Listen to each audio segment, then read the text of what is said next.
દાંતીવાડા કૃષિ યુનિવર્સિટી ખાતે વિશ્વ કઠોળ દિવસની ઉજવણી કરાઈ। કઠોળ સંશોધન કેન્દ્ર દ્વારા ખેડૂતો માટે તકનીકી માર્ગદર્શન અને ફાર્મ મુલાકાતનું આયોજન કરાયું।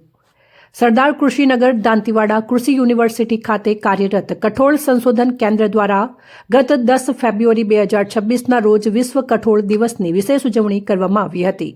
આ કાર્યક્રમમાં પ્રારંભમાં કઠોળ સંશોધન કેન્દ્રના unit head doctor MS Patel ઉપસ્થિત સૌનું શાબ્દિક સ્વાગત કર્યું હતું। ત્યારબાદ સહસંશોધન વૈજ્ઞાનિક ડોક્ટર અશોક ચૌધરીએ કેન્દ્રની વિવિધ સિદ્ધિઓ અને ચાલતી સંશોધન કામગીરી વિશે માહિતી આપી હતી।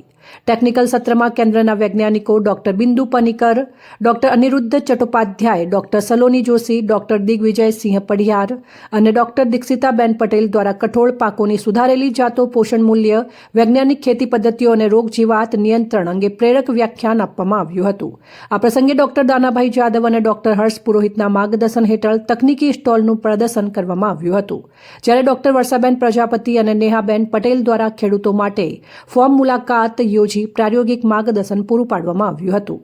આ કાર્યક્રમના સમાપન અવસરે યુનિવર્સિટીના કુલપતિ ડોક્ટર SD સોલંકી મુખ્ય અતિથિ તરીકે વિશેષ ઉપસ્થિત રહ્યા હતા।